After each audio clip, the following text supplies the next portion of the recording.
Well, we don't know how it plays out. I will tell you this, a vast majority of the Republican conference does not want to go through a debt ceiling debacle. The administration doesn't want to go that. They recognize that that's a very bad thing for the country and can ruin us for some time to come. So you like to think at that point both sides will move off of their comfort positions and off their previous statements and come to some kind of an agreement where they can move on, not worry so much about who wins and who loses, as we're both going to give up something and let's get on with it. But the public hasn't seemed to punish politicians at this point. They seem to keep electing the same people. They get the same results. We've had divided government for 80% of the time over the last 30 years, and so we are where we are. And there seems to be no retribution if things go off the cliff. Well, he doesn't even have earmarks. He's got really no sticks and no carrots to give them at this point. He can, I guess, take away their committee assignments. He tried that at the first of this Congress and made permanent enemies out of those members.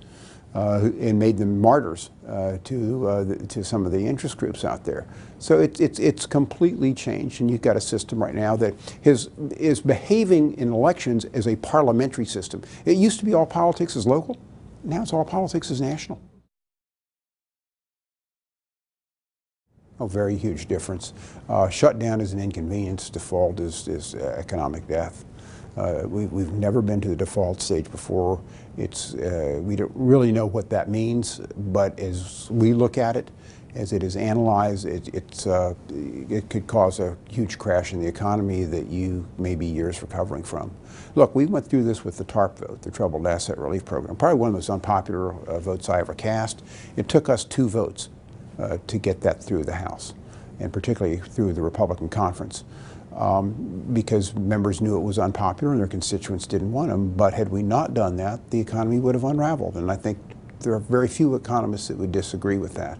However, the knowledge gap between the economists and the people who understand this and the people on the ground who are, watching their favorite news program or commentator or watching the blogs had a different worldview over what the consequences would be and have a different understanding.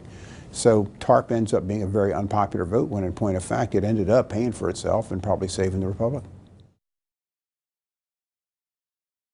You've got a lot of really good people in Congress. Smart people, savvy people, people who are there for the right reasons and stuff, but they're locked in a system right now of rewards and punishments and the way they're elected and the way districts are drawn and the way things have evolved in the media and campaign finance at this point, where they're really not free in many cases to kind of act as they know better to do.